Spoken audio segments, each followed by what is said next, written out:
नमस्कार, मैं हूं आपके साथ यशिता नागपाल और आप देख रहे हैं संस्कृति टीवी। चार धामों में से एक जगन्नाथपुरी हिंदुओं का एक प्रमुख धार्मिक स्थल है।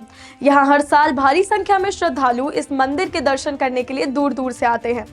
ये तो हम सब जानते हैं कि इस मंदिर की महिमा और यहाँ से जुड़े चमत्कार न सिर्फ देश में बल्कि दुनिया भर में प्रसिद्ध हैं। आज हम उन्हीं आश्चर्यजनक तथ्यों के बारे में बात करेंगे।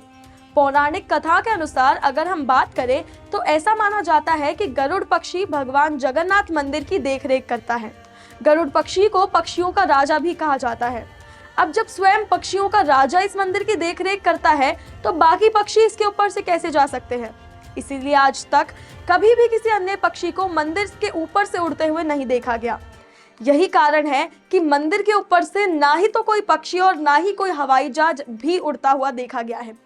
और यही नहीं, मंदिर के ऊपर स्थित झंडा साइंस की थ्योरी इसको बिल्कुल फेल कर देता है, क्योंकि ये झंडा बिना किसी वैज्ञानिक तर्क के हवा के विपरीत दिशा में लहराता है। जी हाँ, यही नहीं, सुदर्शन चक्र के रूप में भी इस मंदिर के शिखर पर दो रहस्य मौजूद हैं। पहला, इस सिद्धांत के इर्द गिर्द घूमता है कि ऊपर लगा चक्र लगभग 20 फीट ऊंचा है और इसका वजन 1 टन है। इस सदी में मानव शक्ति के साथ बिना किसी मशीनरी के वहां वो पहुंचा कैसे। दूसरा, चक्र की वास्तुशिल्प तकनीकी है, इसलिए आप इसको किसी भी साइड से देखें तो ये एक जैसा ही दिखेगा। इसको देखकर ऐसा लगता है कि जैसे कि हर दिशा में एक जैसा दिखने के लिए इसे साइंटिफिकली डिजाइन किया गया हो।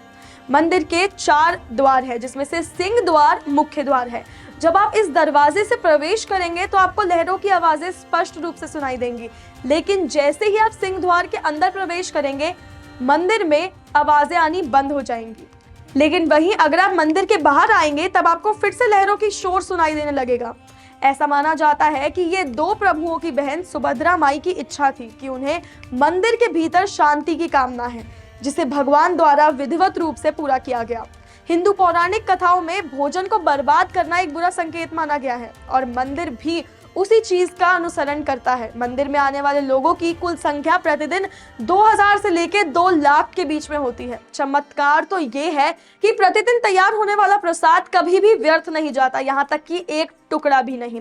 दिन का कोई भी समय हो, आसमान में सूरज कहीं भी चमक रहा हो, मंदिर की कोई भी परछाई नहीं पड़ती। अब ये वास्तुशिल्प आश्चर्य है या बस एक चमत्कार, अभी तक ये अज्ञात है। आपके मायने में इन रहस्यमय घटनाओं के पीछे कोई वैज्ञानिक कारण है या फिर कुछ और? हमें बताइए कमेंट सेक्शन में। हमारे साथ जुड़ने के लिए आपका बेहद शुक्रिया।